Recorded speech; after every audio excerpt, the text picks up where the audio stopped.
So again, next week, the 29th, migration is here. Oh heck, I'll just get to introducing our speaker. He is one of our favorites. Mel Gurtov is Emeritus Professor of Poli-Sci here at Portland State University. He had previous positions at the Rand Corporation in Santa Monica, where he was a co-author of the Pentagon Papers. I don't know how many of you knew that about him. He's got street cred. He taught at the University of California, Riverside for a number of years in political science. He is the author of over 20 books on Asia, U.S. foreign policy, and other international subjects, and is editor-in-chief of Asian Perspective, an international quarterly published in Seoul. His most recent book is Will This Be China's Century? A Skeptic's View. And he visits Asia regularly, where he's been a visiting professor and senior Fulbright scholar and has lectured at universities and research institutes in South Korea, Japan, and China. And I don't know anyone who knows more and is more fun to listen to talk about Korea or Koreas than Mel Gurtov. So give him a hand.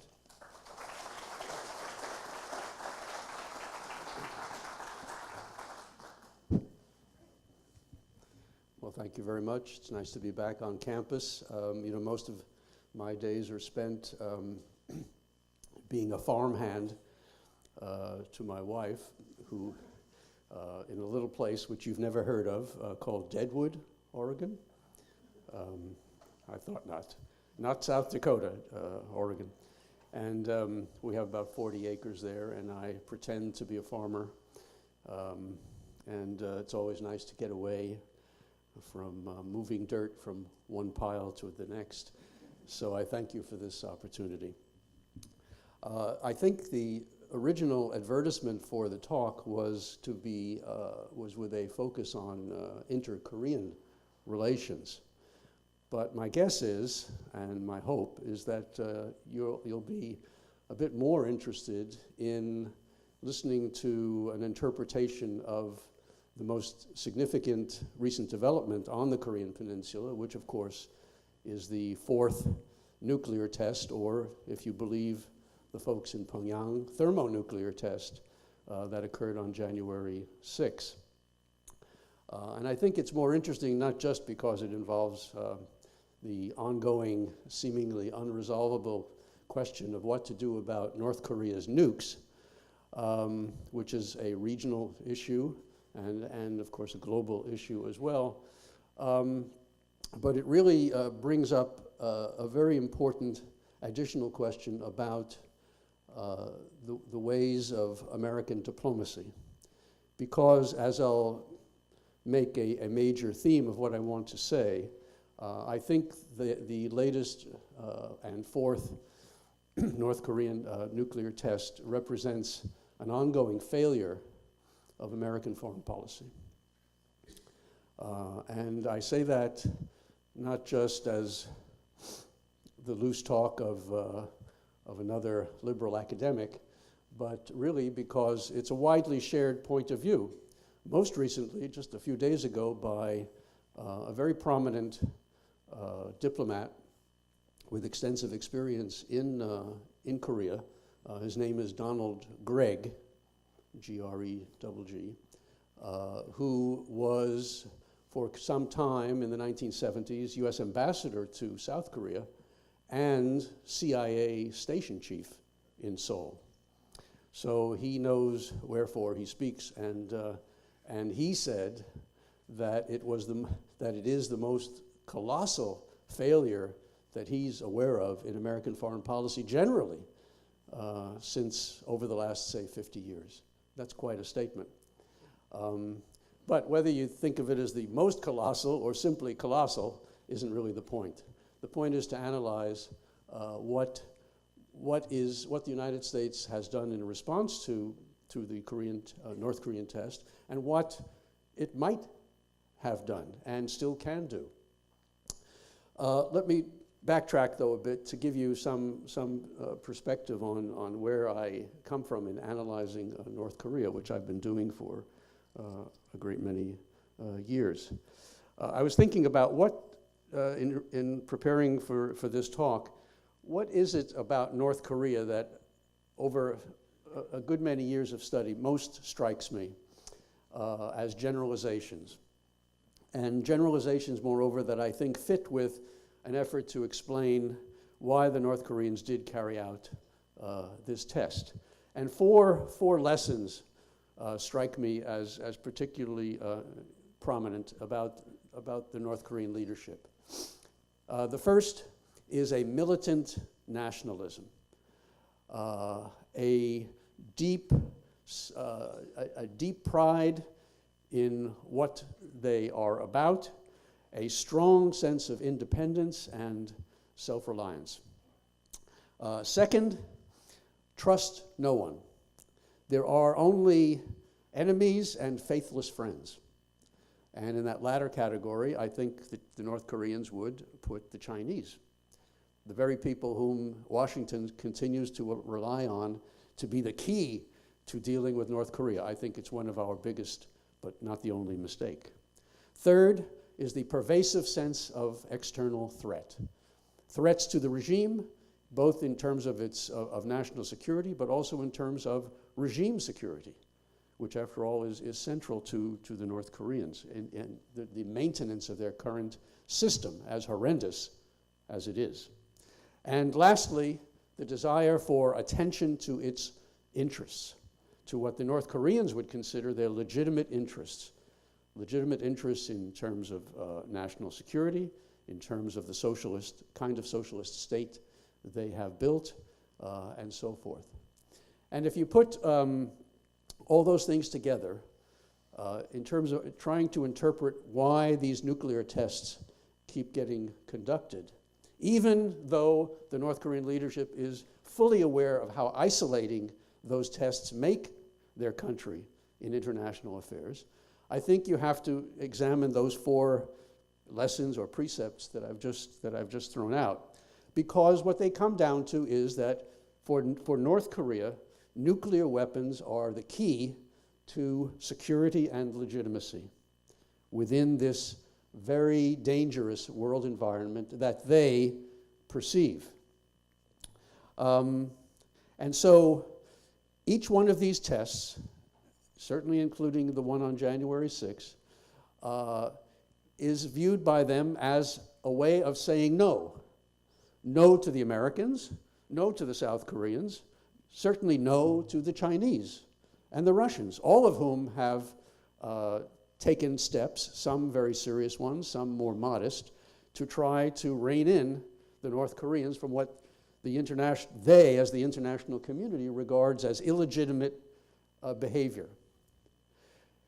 From our perspective, and certainly by if we're talking about our mass media and our presidential candidates and members of Congress, all, of course, great experts on Korean affairs, from our perspective, the North Koreans just continue to engage in insanity.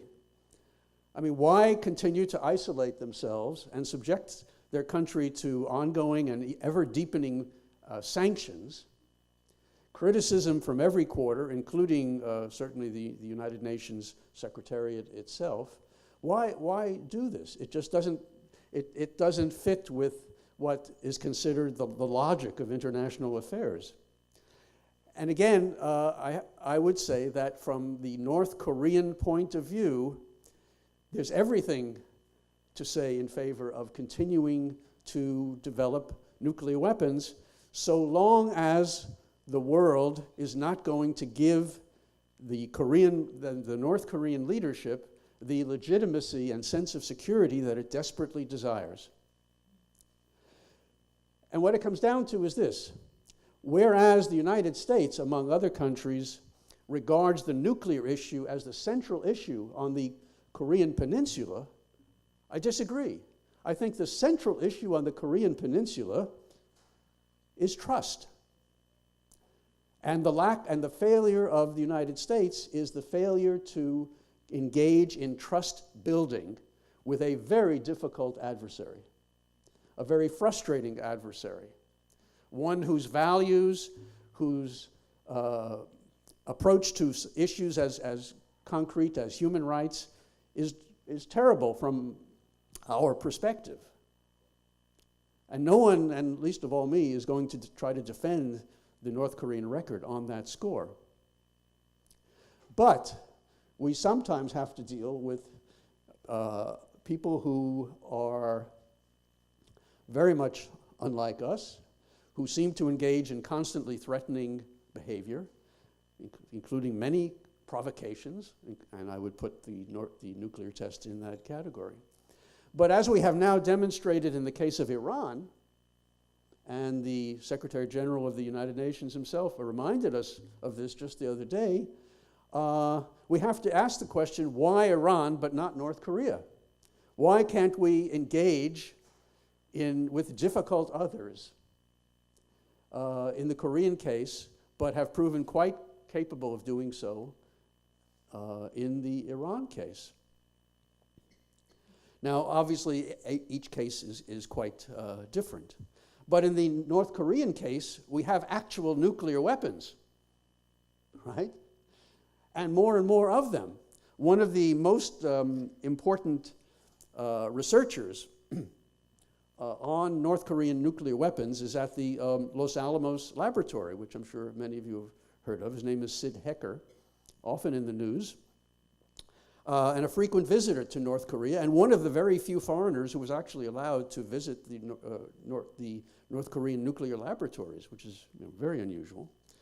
And he said very recently, he's also at Stanford, the North Koreans, quote, may have enough bomb fuel for 18 bombs with a capacity to make 6 to 7 more annually. That, combined with the increased sophistication they surely achieved with this test, meaning the fourth one, paints a troublesome picture. Well, indeed, it is a troublesome picture. For one thing, leaving aside the numbers involved, there's the political reality that if the North Koreans continue to move forward on developing and refining nuclear weapons, voices are going to become more and more prominent in South Korea, in Japan, and elsewhere, perhaps, around the world, for having their own nuclear weapons. The United States, over many years, has sought to frustrate that desire, arguing that the more folks who have nukes, the less secure everyone will be. Fine. But it raises the question, if the American approach to North Korea is only resulting in more nuclear weapons being built by the North Koreans, surely you have to try something else, right? And that's why I come back to the view that the current policy in the Obama administration, which officially carries the label strategic patience, is flawed. And it's flawed because of its solitary focus on the nuclear issue. And because, as a consequence, the American approach, and it's actually not just Mr. Obama's approach, it was really the same under George W. Bush, is to say that you, North Koreans, when you agree to verifiable denuclearization, then we have some goodies that we can give to you. Then we'll provide security assurances, then we'll provide, or we'll think about providing aid, including even humanitarian aid, and so forth. But first denuclearize, then we'll talk. And as I say, that's been a consistent message to the North Koreans through various international negotiations. The most important one, which is now moribund, is the six-party talks, which hasn't met in several years now, and which has not resumed. And it's all been for naught. And in the meantime, sanctions are the essence of U.S. policy. The White House press secretary said the other day, after when reporters asked, well, what about strategic patience in light of the fact that the North Koreans have shown impatience and carried out this test? And he said, it's true that we have not achieved our goal, but we have succeeded in making North Korea more isolated than ever before, and the international community more united than ever before. not a good answer. C minus. Precisely, but it does bring out precisely the point, right? Making the North Koreans feel more isolated than ever before is a recipe for their continued investment in nuclear weapons. I mean, that's the rub.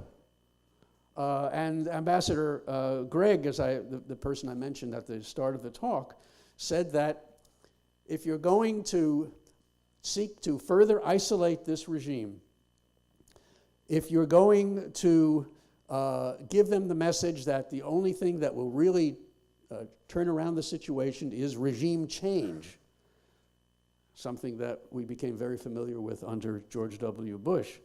And if you focus exclusively on nuclear weapons and not on other elements of security, then you can be sure that the North Koreans will have what Professor Hecker predicts is several more nuclear weapons being developed every single year.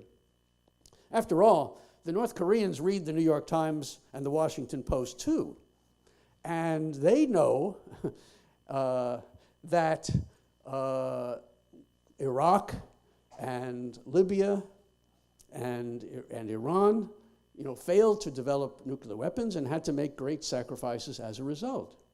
So from their point of view, as I've said, the nuclear weapons represent the key to security for them until they get a real deal. And the problem is with the United States and others that unlike Iran, we're not willing to make real deals that involve concessions. And that would convince the North Koreans, not right away, but somewhere down the line, maybe not even to give up the nukes that they already have, but to do the next best thing, which is to put them in a warehouse under verifiable conditions and therefore rendered useless for any purpose.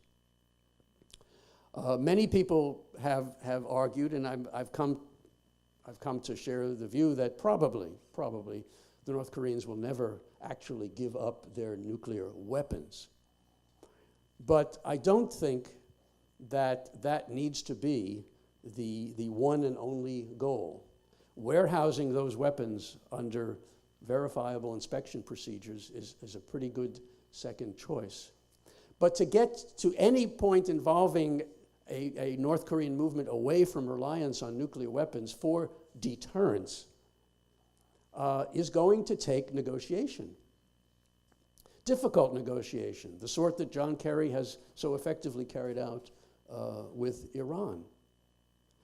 The North Koreans have said many, many times, they said it, for example, in a personal letter that Kim Jong-il wrote in 2002 to President Bush, which I'll bet no one in this room has heard about.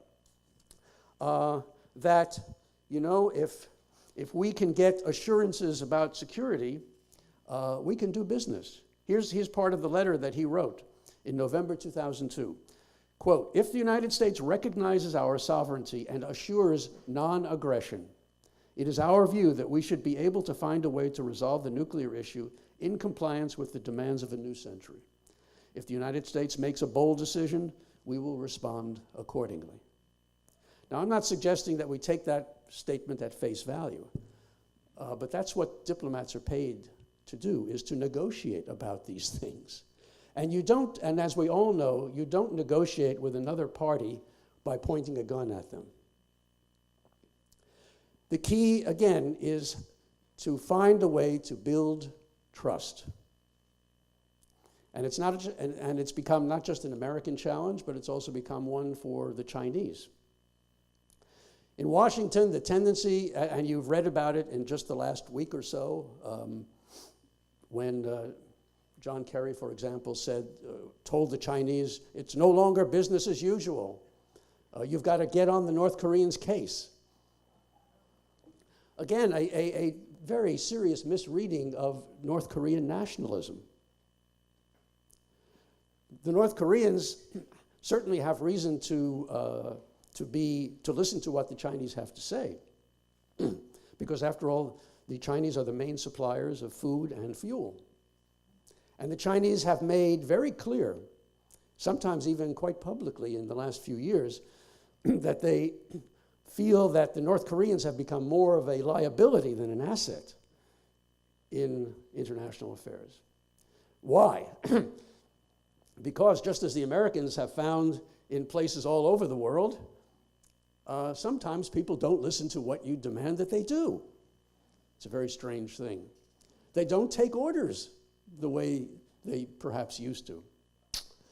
And the North Koreans, I think one of the ways in which the North Koreans thumb their noses at allies and foe alike is by conducting a nuclear test and making things difficult for the Chinese, as well as for the Americans and the Brits and the Russians.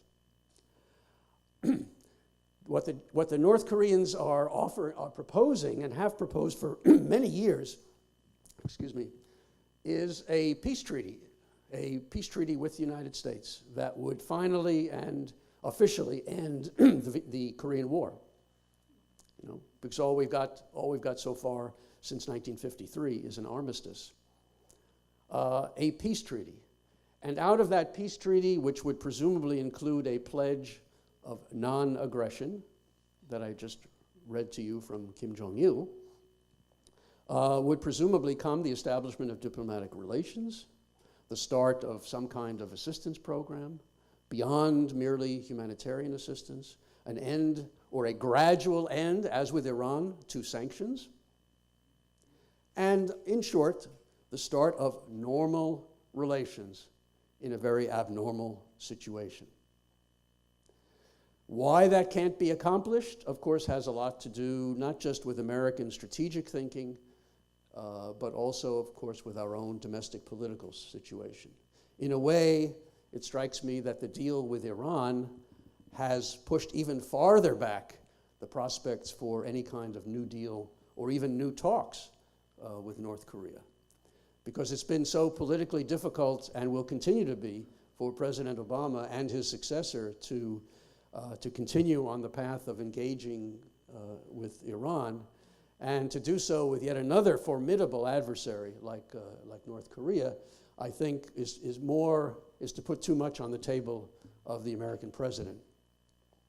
I wish it weren't so, but I think realistically that's the case. But it's a tragedy, really, of American diplomacy, and not just the United States, but others too, all those who find difficulty with North Korea, because for all its problems as an economy, as a human rights violator, and so forth, North Korea is not going away. It is not going to disappear, contrary to the hopes of many US presidents and their national security advisors. You've got to deal with folks.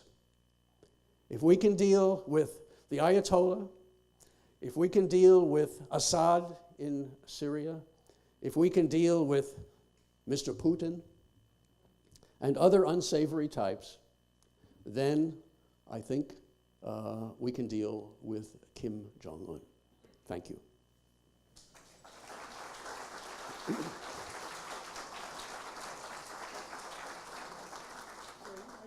I'm going to run this around for people doing. Oh, yeah, sure. I think I am. Thank you. Anyone? It's like a rock concert in here. What's going on? So anyone who has questions, I've got a mic. I can come and find you, and I feel like we're on The Price is Right here. You can have nuclear weapons. Do they have the delivery system to use the nuclear weapons? Thank you. Do you want me to answer that now? Yeah. Yeah. No. No, they don't. But the fairly common consensus on that subject is that it won't be terribly long before they do have a long-range capability, because it's well known that they are deeply engaged in ballistic missile testing. Over just the last year or so, they've carried out about 14 different tests, at least that we're aware of. So you can imagine that it only, in order to, as we experienced ourselves, as the Chinese have, the Russians have, and everybody else who's been in the business of nuclear weapons, the nukes don't mean too much unless they can be delivered credibly. And that does not yet exist. But that's particularly in terms of long-range delivery. At short range, for example, over Japan or South Korea, yes, it's probably possible for them to deliver a nuclear weapon at that distance. No, yeah, I just got a question on regarding the complicated relationship between the United States and South Korea that might prevent us from directly entering into some kind of negotiations. So can you spend 5 minutes on that, please? Well, when you say complicated, what do you have in mind by complicated relationship? Well, we've got a whole bunch of Army personnel, military personnel over there, and we're guaranteeing their safety. So how does that enter into the equation of trying to normalize or negotiate directly with North Korea? Well, right now, the U.S. and South Korean leaderships are very much on the same page concerning North Korea. And the same page means sanctions. Just the other day, President Park Geun-hye in South Korea said that they're interested in numbing, quote unquote, numbing sanctions. Now, I don't know what that will actually mean, but most likely, besides sanctions themselves, it will mean the termination of any direct talks between North and South Korea. Here again, in terms of what some people would consider the unexpected nuclear test and the quote-unquote irrationality of it, North-South relations toward the end of this last year were actually going positively for a change. There were family reunions again in October, and as some of you know, that's a very sensitive and important issue, bringing together families that have been split apart since the Korean War. And then there were direct talks that were scheduled between North and South high-level officials in mid-December, which have now been postponed perhaps indefinitely. But there were a few positive things going on. The nuclear test clearly ends that and just reaffirms South Korea's desire to do what the Americans do, and maybe even more so. So they are very much on the same page. Of course, that also, as you mentioned, American troops there. It's very unlikely that there will be any significant withdrawals of U.S. forces while this is going on. In fact, as happens after every North Korean nuclear test, the United States shows, as part of trying to further isolate the regime, has to show toughness. And so you had B-12 bombers flying over South Korea. You have plans for more South Korean-U.S. joint military exercises, all the things that are designed to provoke the other guy. Now, that to me is not well-crafted diplomacy. You know, that's just a case of tit for tat, and it accomplishes nothing more than to raise tensions. So, question for you. You've talked a lot about widespread sanctions, and we read a lot about hunger and poverty over there, pretty significant. And I know that there was a program that was put together with, I think, 4 different U.S. NGOs a number of years ago to really address this, and it was then scuttled by the State Department, sort of, I guess, using food as a weapon in negotiations. Where is anyone giving food aid or humanitarian aid to the North Koreans right now? And do you see any of this changing until we remove the nuke question from negotiations? Well, that's a very good question. What about humanitarian assistance? And that has suffered quite a bit. The UN, I have a short report that, of course, I always carry around, on humanitarian funding to North Korea. And the amounts are pitifully small. Now, granted, the United Nations and other and organizations that we're all familiar with, NGOs, have so much on their plate that there's a crisis. There are crises everywhere, and it becomes increasingly impossible to meet. But nevertheless, North Korean humanitarian aid to North Korea has declined from $183 million in 2003 to less than $50 million in 2014, and it just continues to slide. And there are some, nevertheless, there are certain groups. Mercy Corps, right here in our town, is one of them, which has great credibility in North Korea, notwithstanding the relationship between the U.S. and North Korea, and thus is able to gain regular entree to North Korea for things like fisheries, apple orchards, and a number of other projects, wind. There are other organizations that are involved with developing wind power in North Korea. We never hear about this in the press, but these are folks who have gained trust. And there could be a lot more of that.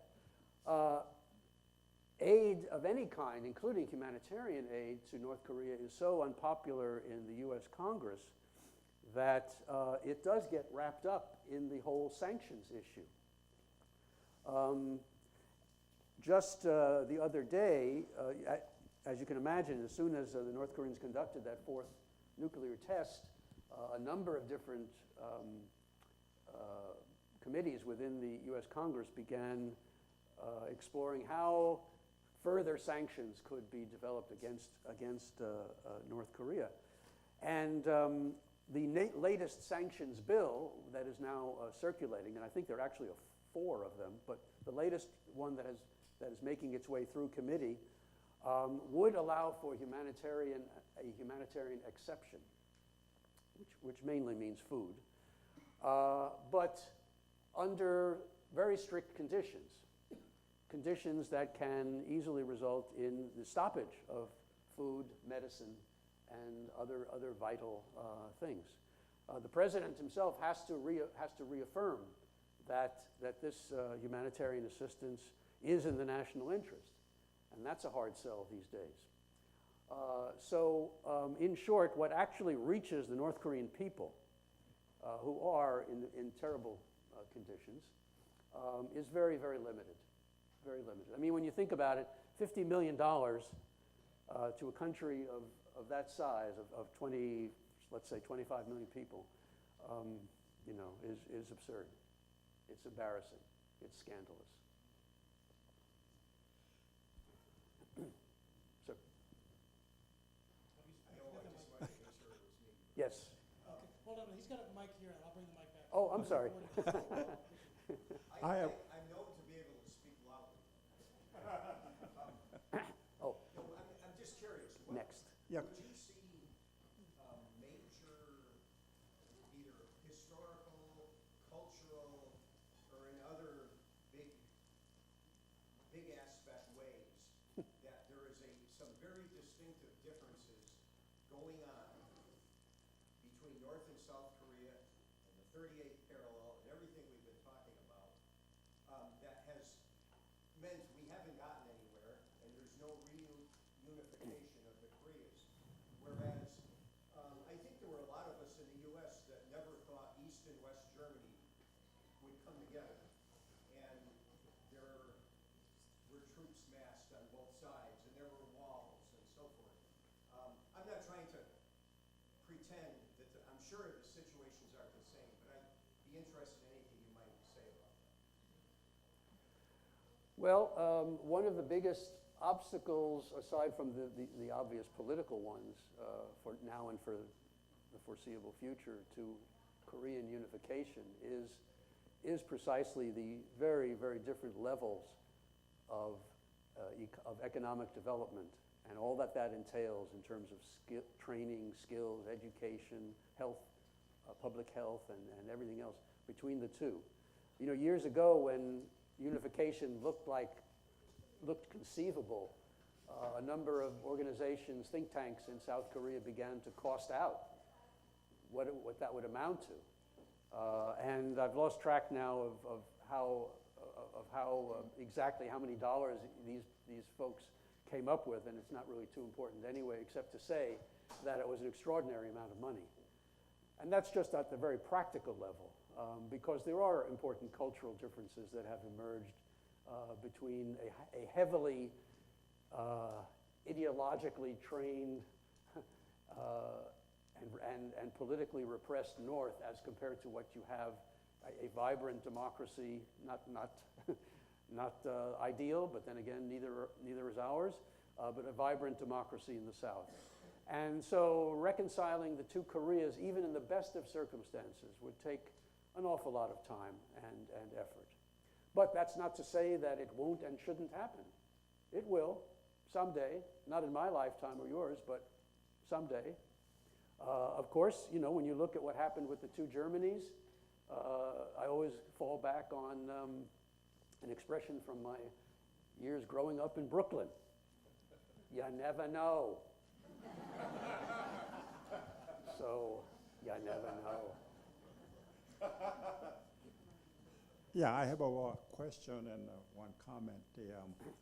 My comment first that very few people know about there is a privately funded university in North Korea. Yes. It's the Pyongyang University of Science and Technology. Very right. So that's my question is, what's the real intention of the U.S. keeping their troops there? Not just, you know, the troops stay there since the war, since the Korean War, but the nuclear issue was not the purpose of the keeping troops there. So what's the real purpose of the keeping troops there? I recall that the President Carter, actually his presidential election, the pledge was withdrawing the U.S. troops, but they didn't go. But I have a sneaky suspicion that this is the U.S. The Pentagon's decision to keep this, no matter what, to keep the troops in Asia. Yes. What's your comment? Well, a very good question. It's a good question because over a long period of time, as I'm sure you know, many in South Korea have said that one of, if not the biggest obstacles to Korean unification is the presence of U.S. troops in South Korea.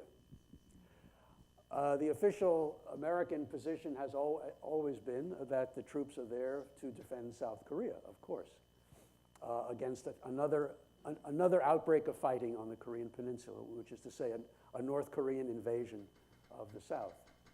But I also think that a purpose of keeping the United States forces there is to contain South Korea. To contain South Korea from going north, from carrying out some action that would start another Korean war. You know? It's the same cork in the bottle idea that had much to do with the argument for keeping U.S. forces in Japan. Not so much necessarily to defend Japan from attack, but a la cork in the bottle, to keep Japanese nationalism from re-emerging and again causing all kinds of trouble elsewhere in Asia. And thus, by keeping that Japanese potential corked up, if you like, it also reassured Japan's neighbors, even including China, that Japanese militarism would never reappear. And of course, as we know, large numbers of American forces are still in Japan, right? Still performing that function, and likewise in South Korea.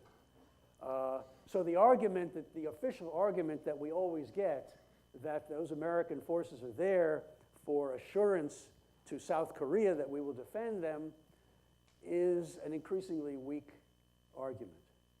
But we also know how bureaucracies like the Pentagon and politically powerful bureaucracies like the Pentagon behave. It's very hard to get troops and bases out once you put them in, you know? And it would take, as we saw in the Philippines, it would take an act, a very, I suppose, courageous act of a South Korean government, and it's not going to be the present one, to tell the Americans that you know, it is now, we can defend ourselves, kindly leave, thank you very much. But you know, that's way down the road.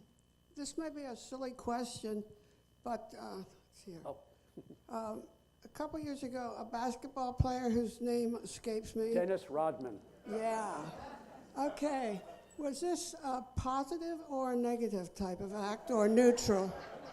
I mean, in light of what you're saying. Yeah.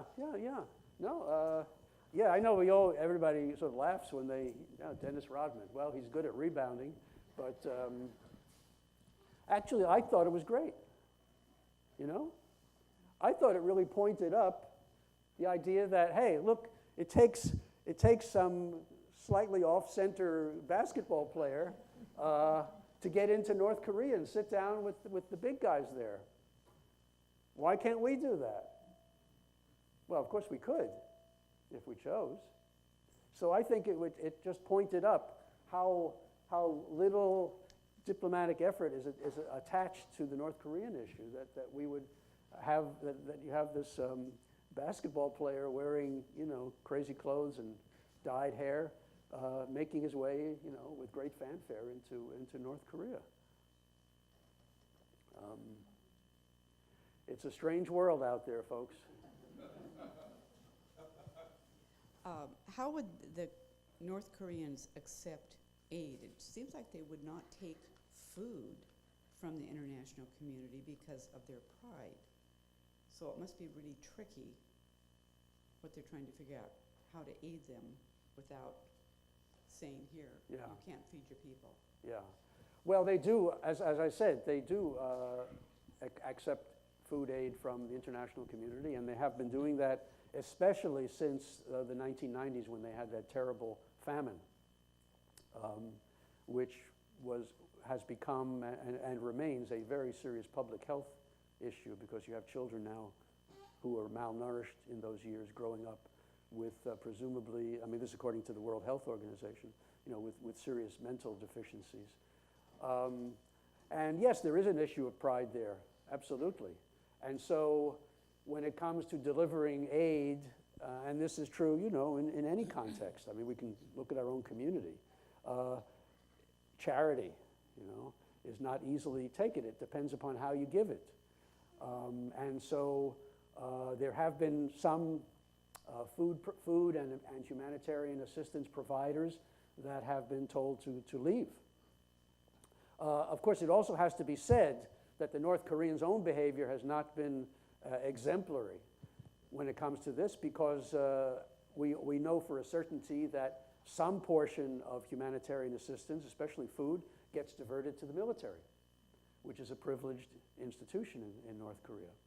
So one gives aid with an understanding of at least those two ideas, that how you give it, you know, depends, will be important, but also with the understanding that some of it will be diverted. Personally, I think you just accept the diversion because it's important. You want, obviously you want 100% to reach those who need it most, but if you can get whatever figure it is, 80%, 60%, it's still a plus. Question, we know that North Korea is getting arms through nefarious sources. What's to prevent them, or have they threatened to provide nuclear secrets to terrorists? Well, in theory, there's nothing to prevent them from trying to do that, sure. You know, they as happened with in the official announcement that they gave when after this first this fourth nuclear test was done, they say that they will not do that. Not only not to a terrorist group, but to any other country. Have they always abided by that? Well, as far as we know, no terrorist group has had access to North Korean nuclear technology or much less a bomb. But it is the case that the North Koreans have provided missile technology assistance to Pakistan and others. And probably some years ago also tried to provide same to Syria. So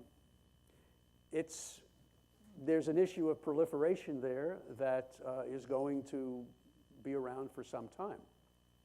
And as long as U.S.-North Korean relations remain in the very tense and difficult stage that they're in now, without any kinds of formal talks, those issues can't be addressed, you know? So again, there are no guarantees that merely, and I'm not trying to suggest that talking solves everything, but it's the only sensible, to me, only sensible path to trying to deal with an adversary. Simply relying on punishment, which is to say sanctions, has guaranteed results. You see? Guaranteed results. So given that those results are guaranteed, what else should we do? What works? Let's try something else. You know, you can always pull the gun out of your holster. That's what it comes down to. At least that's my cowboy philosophy. Take it from a pseudo-Oregon farmer. Yeah, I just, you brought up a good point, and one that I think is probably little known in this country, since it's probably not taught very much in history courses anymore, but that the Korean War is still at a truce. How much political damage do you think there'd be in this country if a presidential candidate or a president actually said, as a first step, we're going to end the Korean War once and for all? I mean, it seems to me that would be a painless, or maybe not painless, but it should be a logical first step to go from a truce to a treaty, and perhaps acknowledge the fact that North Korea does have a right to exist as a nation and be recognized. Well, if you were running on that platform, I'd vote for you. But as you suspected, there's no one on the horizon who's doing that. Quite the opposite. Candidates can't wait to come out with some tough line on North Korea. It's an easy target, you know. I mean, let's face it. One of the differences between North Korea and Iran when it comes to talking is that, you know, there is an Iranian-American community in the United States. There are substantial business ties that used to exist and may again exist between Iran and the United States.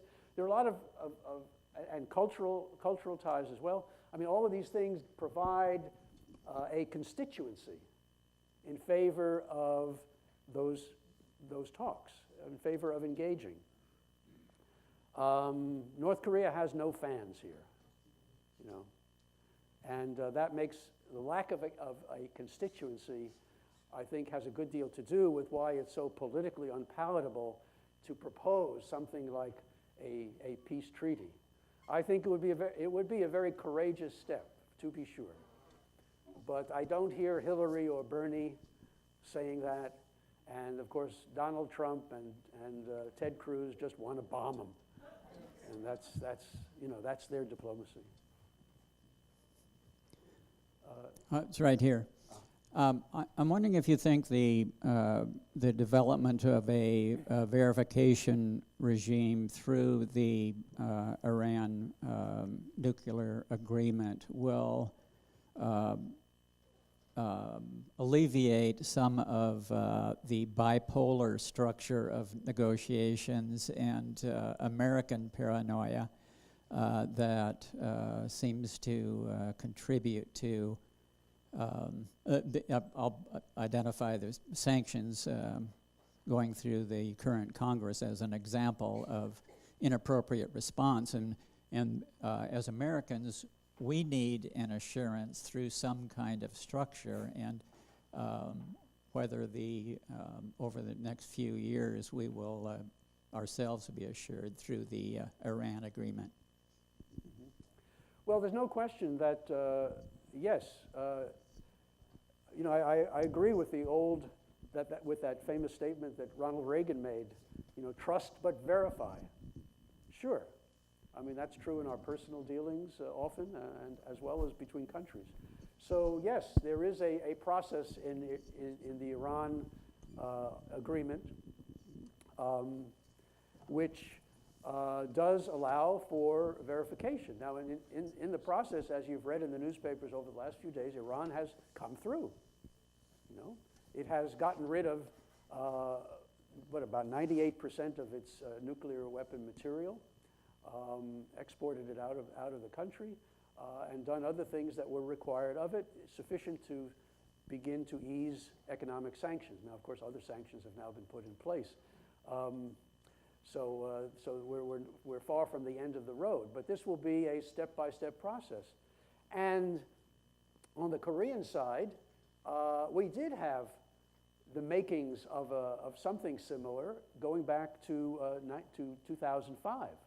In September 2005, at those 6-party talks that we don't hear anything more about, there was an agreement reached, and it provided for step-by-step, or as it was put, action for action agreement, which is, I think, the correct way to go.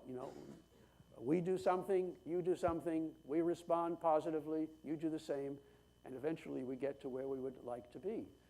But unfortunately, that whole process got overwhelmed by other events that occurred, and as a result, we've really never fleshed out that promising agreement.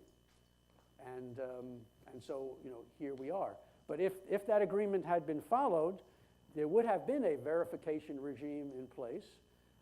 There would have been mutual diplomatic recognition. There would have been the delivery of assistance and other things that make for a movement toward normal relationships. But that was already, that looks like ancient history, over 10 years ago.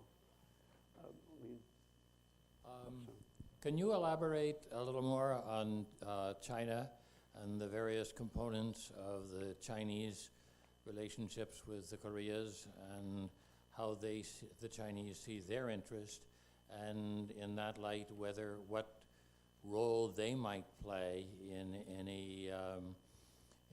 any such discussions as you're talking about? Yeah.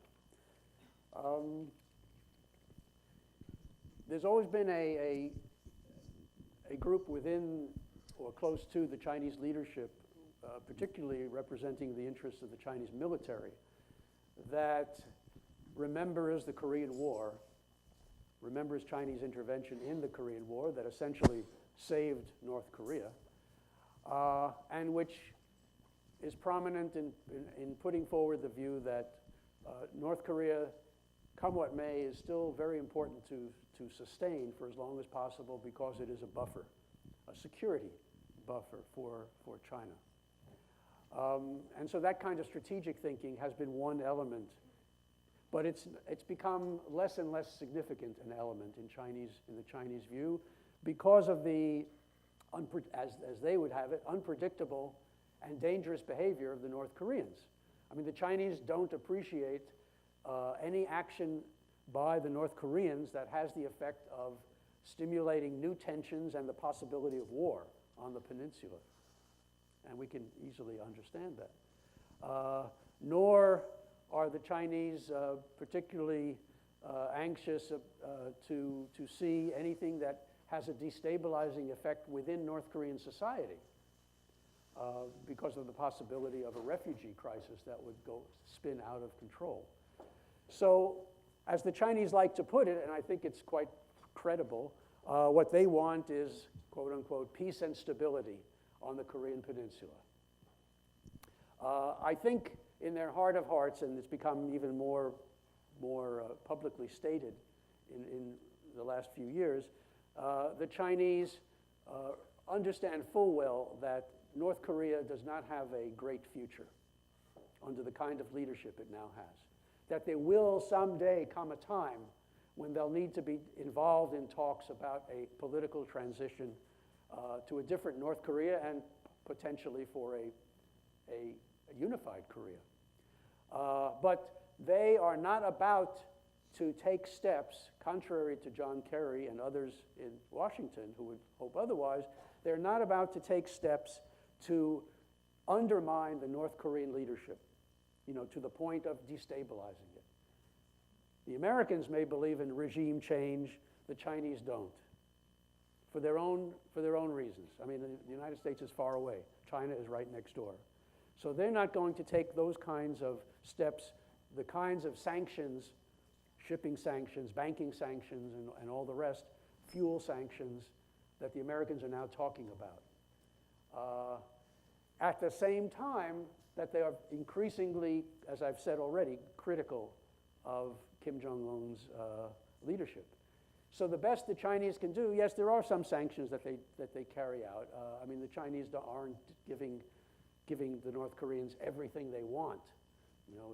They've been pretty modest about fuel and so forth. But their aid is certainly very, very significant.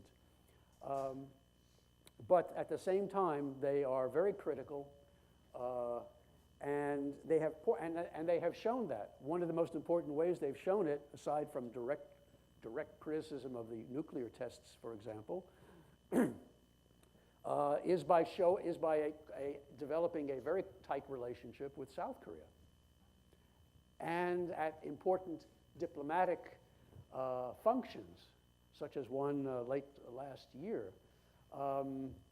Here you have the Chinese inviting the president of South Korea to share the podium with China's leaders, and the North Koreans are way at the other end of the podium, whereas normally they would be right next to it. So if you engage in what used to be called Kremlinology and you look for these signs, that was one that struck a lot of observers as being very important. But much more significant than that sort of thing is the numbers. I mean, you look, China and South Korea are now #1 trading partners. The United States is no longer South Korea's top trading partner, just as with Japan. Now it's China. And they have a very highly integrated trade arrangement. And so, that's a very tight relationship, and it extends to frequent meetings or regular meetings between their defense ministers. Again, the Chinese are having defense talks with South Korea, and not really with North Korea. I mean, that's quite an extraordinary development. You can see where, if you're looking at the world through the eyes of Pyongyang in North Korea, this is an insult. And so you decide that, well, the Chinese say that they're our friends, but we know better. Further isolating an already well-isolated regime. So the situation there is quite dicey. But again, it is not going to reach the point that the Americans would like it to reach, where China becomes the key to unlocking the door to dealing with North Korea. They're not going to play that game. Here's, by the way, one of our country's profoundest Asia watchers. His name is Donald Trump, I think. I don't know who this guy is, but here's what he had to say, and of course we should pay attention to this. Quote, China has total control over North Korea, and China should solve that problem. And if they don't solve the problem, we should make trade very difficult for China. We are holding China up. They're taking so much money. They're draining our country, and they're toying with us with North Korea. China should do it. They say they can't. They don't have that power. They're toying with our politicians who don't know what they're doing. Well, maybe that last phrase is okay. I mean, depending upon which politicians he has in mind. But the rest of it you can take and, you know. But unfortunately, you know, a lot of people, very sophisticated people in the state and defense departments do basically, you know, subscribe to the fundamental idea here that China, if China really wanted, they've got the leverage through their aid to North Korea to force the North Koreans to do their bidding. Well, it's absurd. So is there any discernible dissension amongst the North Korean populace? Is there going to be a North Korean spring?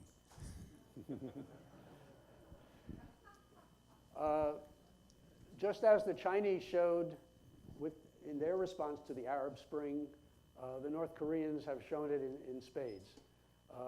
Repression is very much the order of the day. It's a terrible situation. The opportunities for dissent in North Korea are virtually non-existent.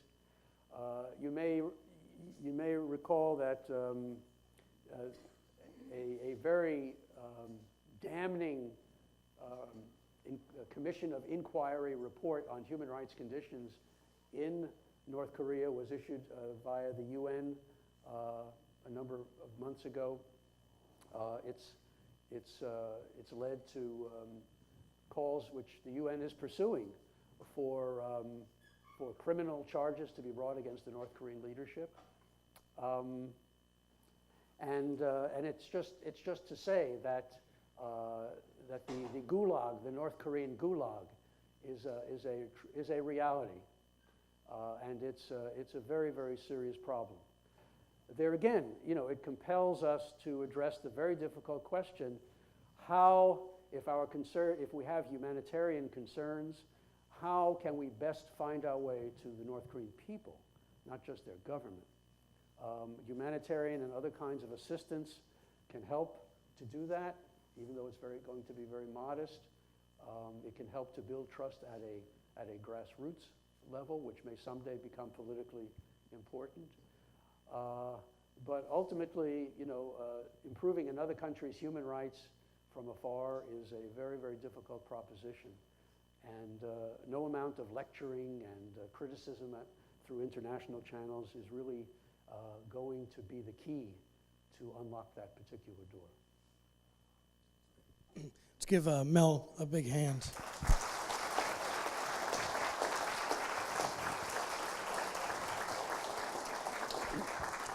Thank you all for your questions. I hope we see you all next week here, same bat time, same bat channel. The topic is migration. Oh, can I make one other announcement? For those of you interested, after hearing me, maybe you won't be, but I write a foreign affairs blog called In the Human Interest. It's available through wordpress.com, and if you're interested in signing up, it's free. And I post about one item every week. Thank you. That's awesome. You and Marty Hartland are my favorite. Oh, there's Marty? I didn't even know Marty does that.